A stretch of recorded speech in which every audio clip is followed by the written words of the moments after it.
નમસ્કાર ખેડૂત મિત્રો, જય દ્વારકાધીશ અને પશુપાલક મિત્રોને જય ઠાકર. મિત્રો, તો આજે છે મારો જન્મદિવસ, એટલે કે તારીખ 10/1/2026. તો મારા જન્મદિવસની શુભકામના હું મને પાઠવું. તમે કોમેન્ટ કરી અને બધા જય દ્વારકાધીશ જરૂર લખજો. હેપી બર્થડે કરતા જય દ્વારકાધીશ મહત્વનું છે. તો આજના દિને આપણે એવું થાય કે ભાઈ આપણે બર્થડે છે તો ઘણા પાર્ટી કરીને કેક કાપતા હોય ને અલગ અલગ ટાઈપનું બધા કરતા હોય. અમારે નાના છોકરા તો બધા એવા જ ફન કરતા હોય, પણ આપણે અલગ રીતનું જ કરીએ કે જે પાર્ટીમાં ખર્ચો કરીએ એના બદલામાં આજે લીલીછમ ચારાની મકાઈ ઊભી છે એ આપણે ગાયોને ખવડાવવી છે અને અમારી જ વાડીની છે. કેમેરામેન જરા કેમેરા ઘૂમરો ફેરવો, વિશ્વાસ ના આવે, આપણે મકાન સામાં દેખાય છે. જો આપણી જ વાડીની અંદર આપણી જ મકાઈ અને આપણે જ ઘરેથી વાટી હાથે મહેનત કરી અને આપણે ગૌતરી માતાજીને ગૌસરે આપણે મકાઈ નાખવા જવાની છે.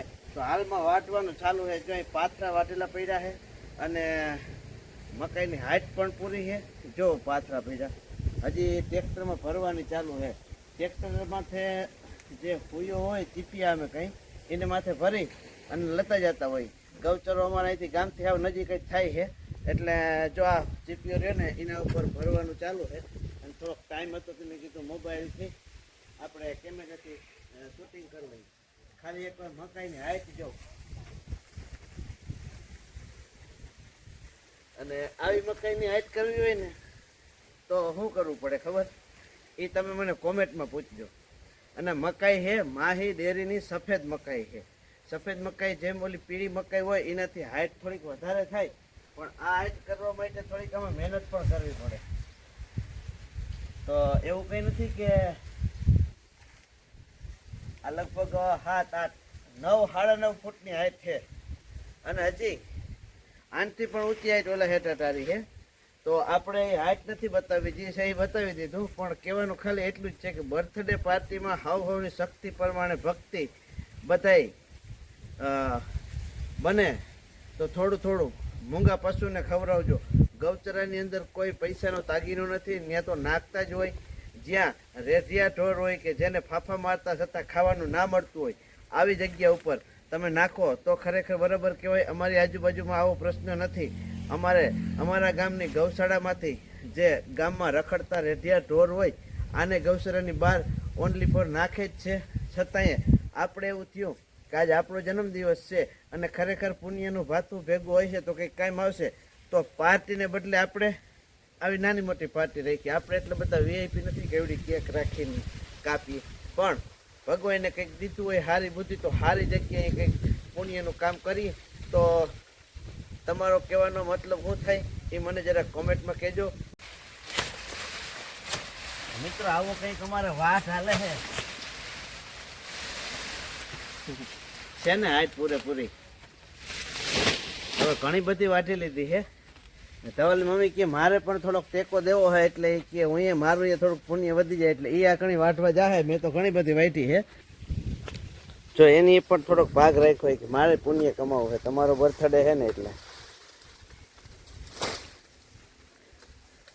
આવી રીતનું બધું ભાઈ હાલતું હોય ભગવાનનું નામ લઈને બાકાજીકી.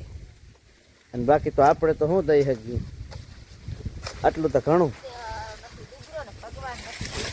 હા, આપણે આપણા ખેતરમાં હે વરહની તો આપણે વેસાતી લઈને નાખતા, પણ આપણે આજુ ખેરે આપણા ખેતરની જ નાખી છે.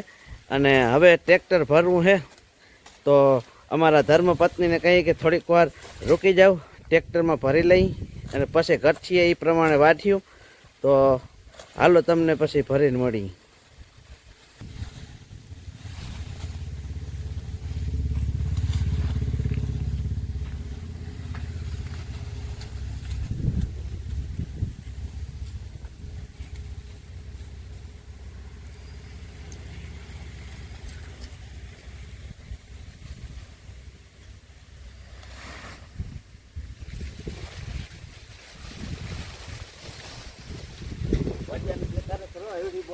લાંબી બહુ છે ને મકાઈ.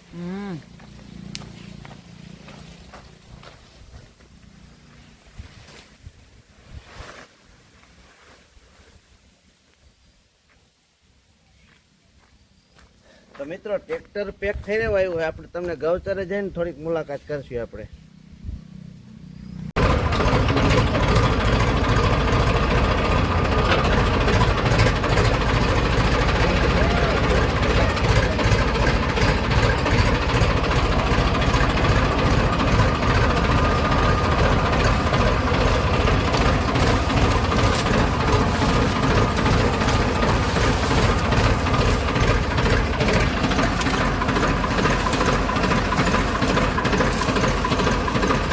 નાખવા લાગુ કે હું ધીરે ધીરે હાંકતો જાઉં.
જો ત્યાં બાર રેડિયા ઢોર હે એને પણ નાખો હોવ ને હા એ સારું. જો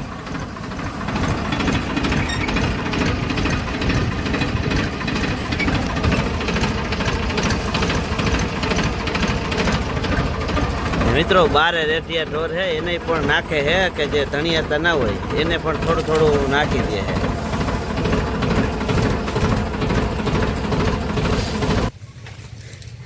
તો મિત્રો આ છે અમારા ગામની ગૌશાળા અને આપણે જો આ જન્મદિવસ છે ને એટલે સૌથી પહેલાં એક સારું કામ કર્યું. જો આ અમારા ભાઈ છે ને આ ગાયોના ગોવાળ છે. ભાઈનું નામ છે કમલેશ. કા કમલેશ 740 ટ્રેક્ટર આગળ ઊભો એટલે એમ લાગ્યું હોતું. બાકી કેમ ગાયોની સેવા કરવાની મજા કેમ આવે? ફૂલ મજા આવે. હા અને જાજી તો ગાયો નથી અમારા ગામમાં. કેટલી કહીએ 70 કહે 60 ગાયો છે. અને હવે આપણે શક્તિ પ્રમાણે ભક્તિ લઈ આવ્યા છીએ અને હવે આપણે ઘર ભેગા થઈ જઈએ.